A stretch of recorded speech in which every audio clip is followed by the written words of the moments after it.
This is Otaku no Video, Episode 11, The Melancholy of Birdy's Mobile Suit World Destruction Gurren plus Champloo. Alright, let's talk about what we've been watching. I've been watching a few things here and there, particularly some more Samurai Champloo. Unfortunately, I apparently skipped an episode, and it was a part 1. It really sucked. But I came in, and it was apparently the big plot thing where some guy comes after Gene and wants to kill him, and I have no idea what's going on, and so you get all the samurai, I cannot forgive you for what you have done. I understand, Zing! But it's getting what I really am finding is really impressing me about Samurai Champloo is how even it is. I mean, from episode 1 all the way up to, I'm thinking about episode 20, every episode has been at about the same level of, interesting characters or unusual characters. There's always some plot in there, even if it's a silly plot, even if it's just enough there for the episode. It's still, just this very steady thing. And those episodes which do have a little bit of sort of the overarching plot or backstory, whatever, that is just enough there to add some spice and to make you wonder what's going on, but it doesn't get in the way of sort of what's there. And it's a very Japanese way of storytelling, where you focus very much on that story and that being in the present and being there for that story, while sprinkling in enough other things to give you some context about who these characters are and what's going on. Samurai Champloo is a little unusual in the lack of plot. Most anime likes a lot more than this, and this is just road trip. But it's nice seeing a show that stays on sort of an even keel, and where even the plot doesn't get in the way of that. And then the disc ends with the first of a two-parter where Gene gets into trouble, and it's one of these beautiful kind of tone poems. It's about this girl they come across and who's blind, and they end up traveling with, and it focuses very much on her life, how she lives, how she reacts to things, whether she's very much not self-conscious, she doesn't consider herself disadvantaged, really, although it's a very realistic, she recognizes that not having sight is an important thing, but she also has better senses and other things, so she says this is just how she is. So it's nice seeing that and seeing those sorts of things. I remember hearing Akutaro Daiichi saying that you almost never see anyone with a disability in anime. You can count on one hand the number of times you see anyone who is deaf or blind or whatever. And he said the reason is it's hard to animate. You have to remember to make their eyes, whatever, or to have them, you have to write that way. And he has one character who is mute. She can only use sign language. And he said that was expensive. Every time she talked, you had to show the sign language. And it was a great, an effective way of making a character different and having other characters react to her in ways that sort of told you about their character. But same thing here, we don't get to see people with those sorts of advantages or disadvantages in anime a lot. So that was nice. I've also been watching Gurren Lagann, which is the greatest anime ever. Yay! And the thing, too, is, I've watched enough cheesy 70s giant robot shows to totally get a lot of the humor in this and a lot of the references and so forth.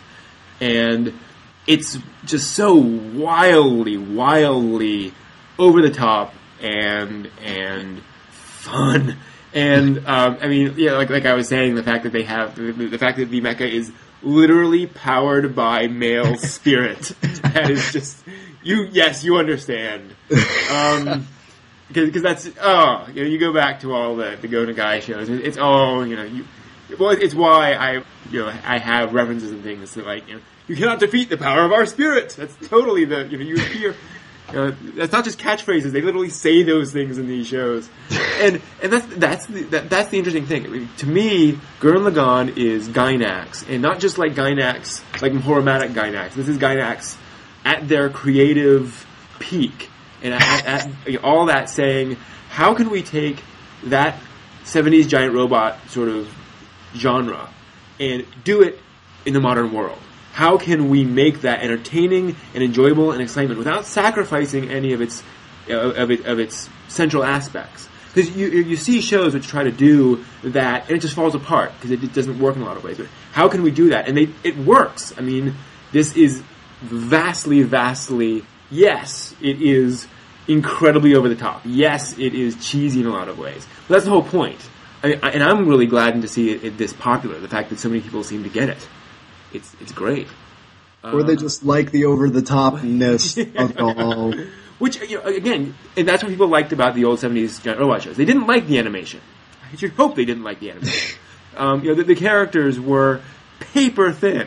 But there was one who, sacrificed himself halfway through, and so became legendary. And, and, I mean, you go back and you watch shows like Nadesico, which half of Nadesico is homage to and a tribute to all of those 70s giant robot shows. There's one character that's literally lifted directly from that. People liked it for that over-the-top aspect. And that's the neat thing, is to see them totally honoring that and totally using that over-the-top aspect in a way that, and keeping it entertaining. And the people are still responding to that. I mean, Musashi was over-the-top. Yeah, but it doesn't matter, Then, the one other thing I watched was the first episode of Nogizaka Haruka no Himitsu. Episode 1. As usual, the anime which I come into and expect to be bad are better than I think they will be. And the ones that I come into and think, oh, that doesn't sound too bad, has something really creepy underneath it all.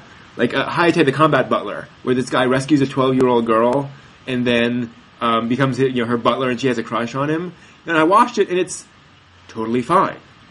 She has just this normal, little girl crush, and he has absolutely no interest in her whatsoever. And, there's no creepy scene, they don't show her in lingerie or anything. And it's fine. It's actually a really funny show.